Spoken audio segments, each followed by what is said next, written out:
It had been billed as a make-or-break speech for the Prime Minister, but instead of convincing his own MPs he shouldn't resign following Labour's massive losses in last week's local elections, Keir Starmer is now under even more pressure to go. Rebel backbencher Catherine West called the speech too little too late, inviting fellow MPs to call for a leadership election in September. Many have done so, and some ministerial aides have resigned. Let's bring in our political editor, Gary Gibbon. The fight back has failed. The reset has failed. The numbers are ticking up. Even as we speak, more and more MPs saying Keir Starmer's got to go. As you said, ministerial aides, the expectation that there could be junior ministers quite soon. People saying that the numbers could go up to treble figures tomorrow. But we have a sort of hard stop on this whole process because there is a cabinet meeting in the diary for tomorrow morning. It is extremely hard to see how this situation can carry on ticking up all the way to that cabinet meeting. And those are probably usually pretty dysfunctional affairs, but life can't tolerate that level of dysfunction.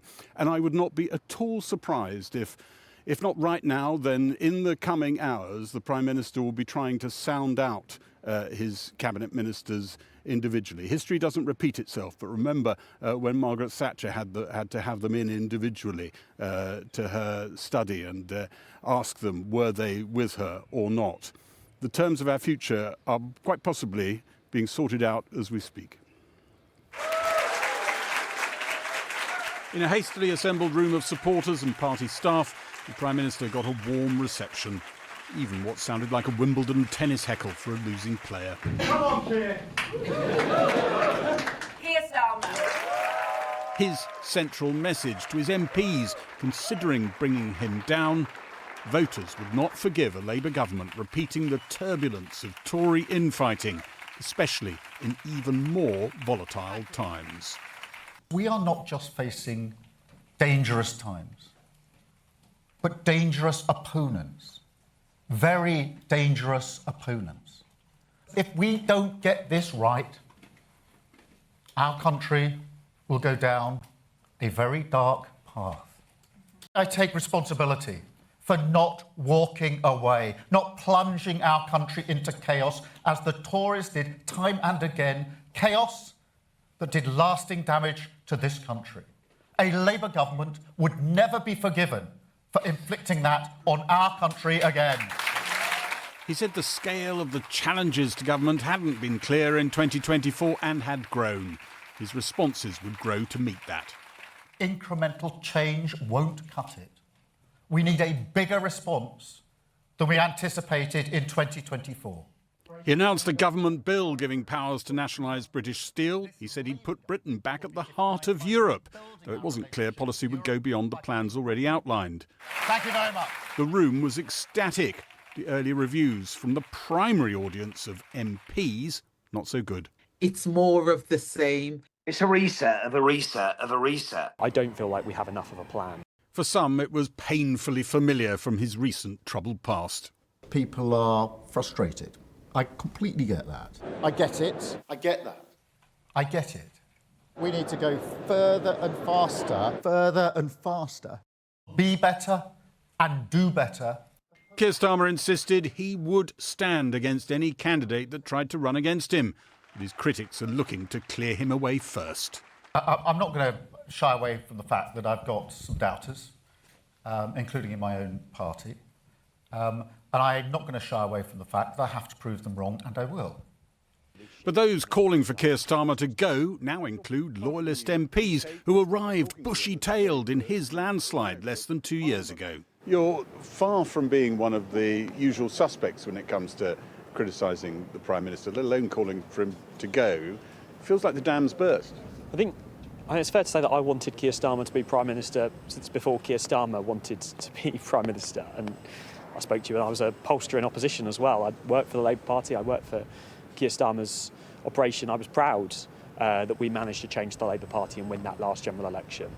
But unfortunately, that's not enough. And I think now, unfortunately, we need a change of leadership. Many said local elections had deepened their sense voters wouldn't engage with a man they'd turned against. If people are going to start listening to Labour again, it's got to be a different voice. That's all I'm saying. I don't want to see Keir resign today and step away. That's not what I'm asking for. I do think it needs to be an orderly transition. Keir Starmer said whether Andy Burnham was blocked from running for Parliament again would be a matter for the National Executive Committee. Speaking at a union conference in Bournemouth, his former deputy said that must not happen again. Andy Burnham should never have been blocked. It was a mistake that the leadership of our party should put right. Palace staff were walking the carriage route for the state opening of Parliament in 2 days' time. Tory leadership dramas sometimes upstaged it in the past. This week might be Labour's turn. It feels like it's slipping away, doesn't it, from Keir Starmer? Yes, it does feel that it's over. He's become the story. That's intolerable. And the longer this drags on, the more damaging it is for all of us. What's the difference between this and a psychodrama? There's an end point. That's the difference. Yeah, because... It doesn't go on and on. I mean, half the party won't like Andy Burnham, half of them wouldn't like Wes Streeting. But if you go through a democratic, transparent, open process, it's the best thing we've got before us now. Thank you all very much.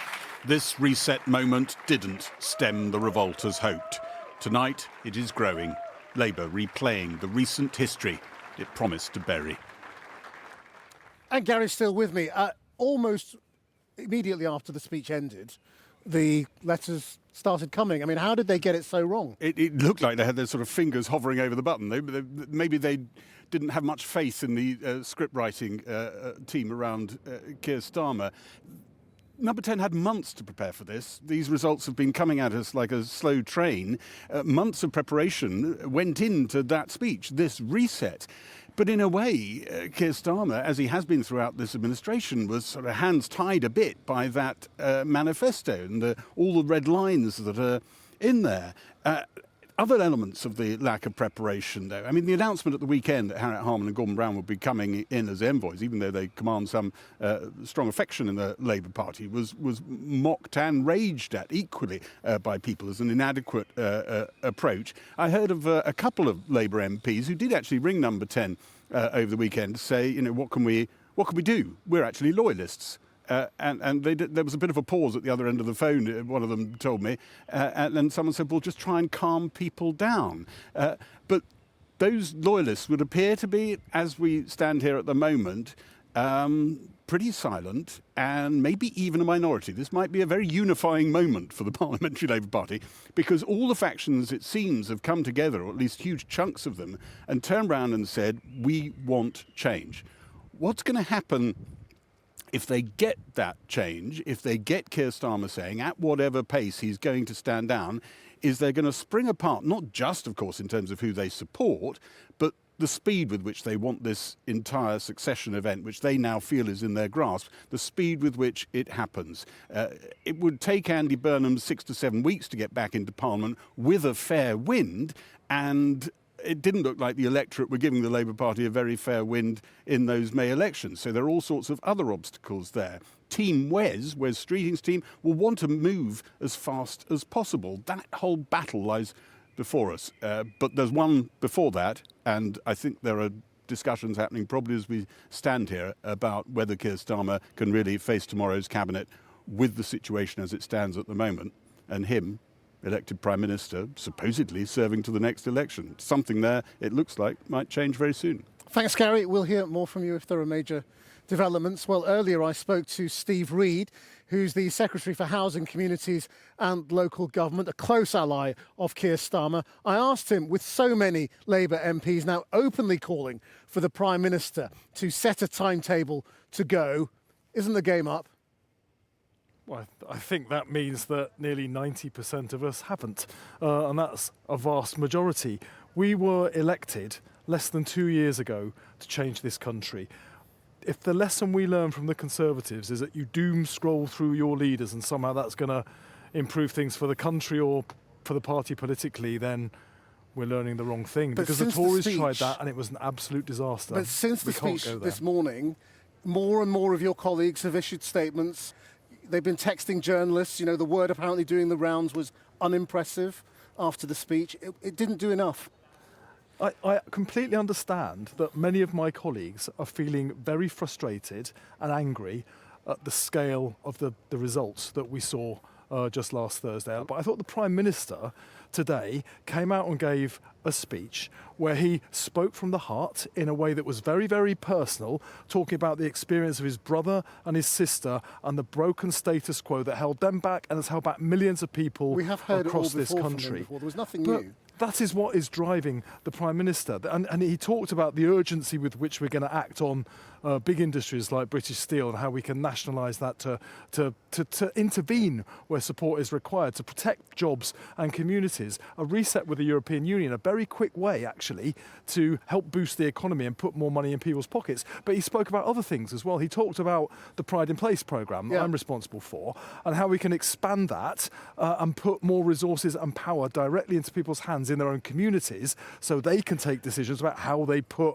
hope back into their towns where that has been taken away for decades. But if this is, looking like a stitch-up to get Andy Burnham back in, do you think he should be now allowed back into Parliament by the NEC to stand? Well, Andy Burnham's not eligible to stand for leader of the Labour Party because he's not a member of Parliament, and that's a matter of his own choosing. No, to stand for Parliament. He chose to leave being an MP to be Mayor of Manchester. Should he be allowed to stand as an MP? Well, he's doing a great job as the Mayor of Manchester. But what's the answer? Should Andy Burnham be allowed back was or an not? MP. He was in here when I was an MP, and he chose to leave and be Mayor of Manchester. I mean, Lisa Nandy has said she wants to see him back. Lucy Powell wants to see him back. Lots of your colleagues want to see him back in Parliament. Well, I think he's a great colleague. I work with him very closely. I'm the local government secretary. He's the leader, the mayor of Greater Manchester. Do you want to see him back in Parliament? Eventually, yes, I do. Yes, I do, because I think he's got a lot to offer. But you mean after 2028, don't you? Well, they're talking about now, in the next couple of months. Well, he's got a job to do as Mayor of Manchester. I mean, the reason it goes to the NEC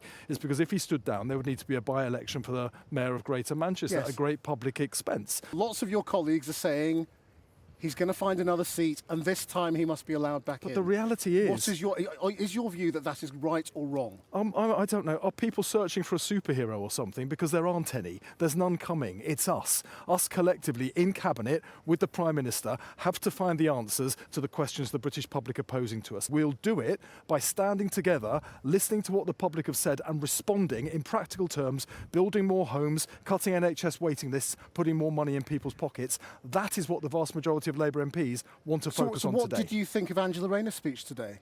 Do you think she's trying to bring down Keir Starmer? I didn't hear her speech because I've been doing broadcasts, but I read the article that she put in the papers over the weekend. And what I saw Angela pointing to was a lot of really good work this government is already engaged in. She had her own policy programme and she wants Andy Burnham back. Well, she was saying we need to build more council homes. Last year, we built more council homes in 1 year than we've built in any year for 35 years since records began. Look, isn't it a time for candour now? Look, everybody in this place I was pointing to something that we've actually done. What's going on, and that Angela Rayner is thinking about standing, that Andy Burnham would like to come back, that Wes Streeting is probably thinking about standing as well. And you've got to start addressing these questions head on, haven't you? Rather than I know there are a lot talking of people, about process and I know there are a lot of people who have ambition, and there's nothing wrong with ambition in politics as in any other walk of life. But right now, we cannot afford to talk to ourselves for months in the middle of a security crisis globally, an economic crisis which is affecting our country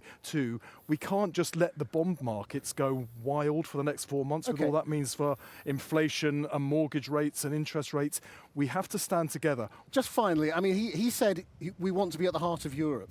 How can you be at the heart of Europe if you're not in a single market or the customs union? Oh, there's miles and miles to go before you get to those particular parameters. Like Keir was talking today about the need for a thoroughgoing youth mobility programme, so that young people today can get into Europe and get the opportunities I had. There's a big security question as well. The security, the shape of the world in terms of security has changed dramatically. Do you mean the heart of Europe? That is the heart of Europe. Which is rejoining the European Union or the single market? No, because our manifesto was crystal clear on those points. I'm not talking about now. I'm talking about, is that your ambition? No, we've got to deliver on the manifesto that we were elected Then your on. ambition isn't to be at the heart of Europe. Well, I just told you we could exports collapsed by a fifth under the previous government. We can take those barriers down and get that trade moving again. That is billions of pounds of investment into this country. It's jobs and money in people's pockets. Why would we not do that? We have to do it, and that's what we're going to get on and do. Steve Reed, thank you very much. Well, then I spoke to one of the Labour MPs who does want the Prime Minister to depart. Tony Vaughan is the MP for Folkestone and Hythe. And I began by asking what he wants now. Well, my view, Krishnan, is that the Prime Minister needs to agree to an orderly transition of leadership, and we need a democratic contest which essentially involves all of our most talented leaders from across the Labour movement. As much as I hugely respect Keir Starmer, as much as I hugely respect his achievements in getting us to this landslide election victory, that the public, unfortunately, have stopped listening. Why do you think anyone else would be any better?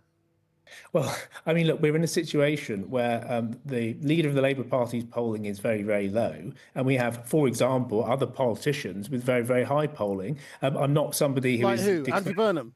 Yeah. Well, I'm not going out there and declaring support for Andy, so to speak. But actually, he has got the highest polling of all politicians in the UK. Well, why not? Because we need to have a democratic contest for all of the best talent within the party to stand for election for the leadership, and that's the only fair and democratic way to do it. And I think that's why the Prime Minister needs to agree to that process, so we can do this in a way that is orderly. But how can you have a leadership contest without there being heated debates about the future of the party? Or are you saying, when you say orderly, do you really mean a coronation where everyone congregates around Andy Burnham in a few months' time?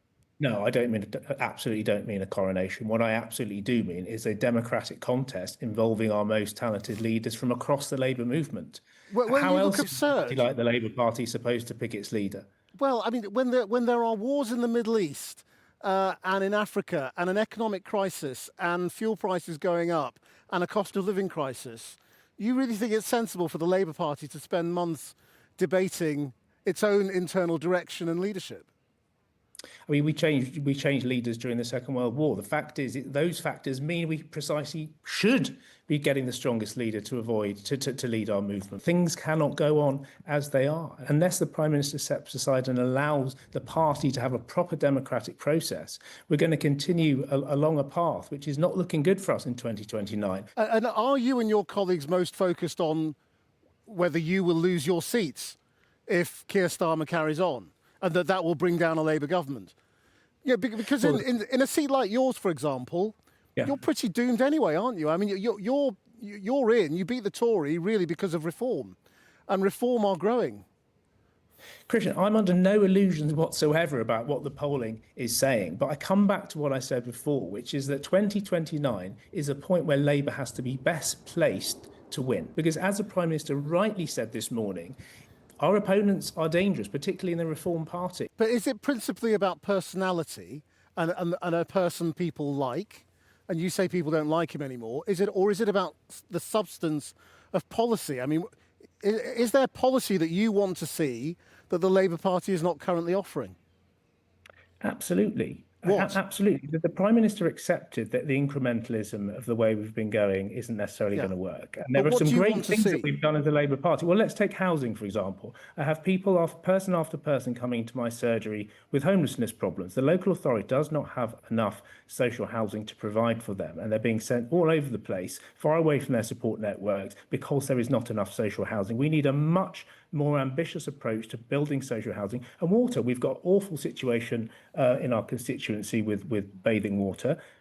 What are we doing about that? There are some regulatory changes that are being proposed. But what I think we need to think carefully about... I'm not really hearing answers here. I'm hearing problems. The answer is... And we all know what the problems are. Ownership of water, nationalisation of the water industry. That's something that we have to think very carefully about. Now, all of these things are policy differences with the current trajectory that I think are very, very important for a future programme of the Labour government. Tony Vaughan, thank you very much. Thank you. Well, with me here now, Bel Ribeiro Addy, who's the Labour MP for Clapham and Brixton Hill, and to the left of the Labour Party, and has now also called on Keir Starmer to go. Why? Well, at this stage, I don't see a way forward. His speech today didn't deliver anything new. It's clear that he has no plan. So really, I think it's time for him to go. And I think, do you know what really did it for me? It was the election day. The election day when we had local candidates going up right across the country, including in my own patch. And instead of talking about all of the great work they were doing, the message from Number 10 was, "I'm not going anywhere." I mean, for me, that was just incredible. Right. I think that so many of our local candidates lost the election because of what was happening nationally, and that's really unfair, because when Labour lose, our communities lose. Right, well, we heard Steve Reed earlier saying, well, what do you want, a superhero? I think people do want a superhero. I think people just want policies that are going to make people's lives better. And there's one thing that Keir said that I do agree with. We are not going to get anywhere by trying to ape any other party's policies, only being more Labour. But I think me and Keir might have a different understanding of what being more Labour is about. I mean, people see Angela Rayner and Andy Burnham as to the left. Is that how you see them? At the moment, I think it'd be very, very difficult, and I'm thinking about our party's activists as well, because any sort of election has to be one that's rooted in our party's democratic tradition. Anybody who, unfortunately, has been part of the cabinet is going to be very difficult for someone to follow. I think that's a really... So you don't see Angela Rayner as left-wing? I think that people that have been part of the cabinet that have effectively enabled some of the policies that have been pushed forward, for me, they'll be very problematic to support. At the moment, Andy Burnham is not an MP. So who is the candidate of the left? If there's a leadership contest? I have no... Who is a possible candidate? I have no idea. Do you know what the problem is going to be? Our rules have been changed. Our rules have been changed by this particular leadership to be more undemocratic, as far as I'm concerned. The threshold at which somebody would have to meet to enter the contest was doubled. It was doubled to ensure that people towards the left of the party would never be able to get on. Do you know why? Because you put them to the members of the Labour Party across the country, they'd probably vote for them. And if Keir Starmer is forced out tonight, you know, there's talk of the cabinet going to see him and telling him the game's up. I mean, that's above my pay grade. Well, sure, but I mean, if he does end up saying, OK, I accept the inevitable, do you think those members of the cabinet who have been part of his leadership will also need to consider quitting? I think the members of the cabinet need to seriously consider, and especially those of them that are now going to come out and say, oh, you know, it was always going down the wrong route. You followed him along this route. You were part and parcel of this project that has brought us to where we are, which is one of our worst defeats in terms of councillors in particular. So everybody is going to have to take some responsibility for that. And if you have been a member of the cabinet, it's going to be very, very difficult to justify why you should now be able to be the leader. So you'd accept Andy Burnham, because he hasn't been part of the cabinet? Or do you mean previous cabinets? The thing is, Andy Burnham's not an MP. Yeah. I find it very difficult that there's so many hopes being put on somebody who's not an MP. Yes, by all means, he could come back in. But think about it. That's a by-election. We can't guarantee we win any of those now. And also, how difficult will it be to go to a constituency and say, by the way, I really want to be your MP, when really it's, by the way, I really want to be the Prime Minister? Val Rivero, Adi, thank you very much indeed.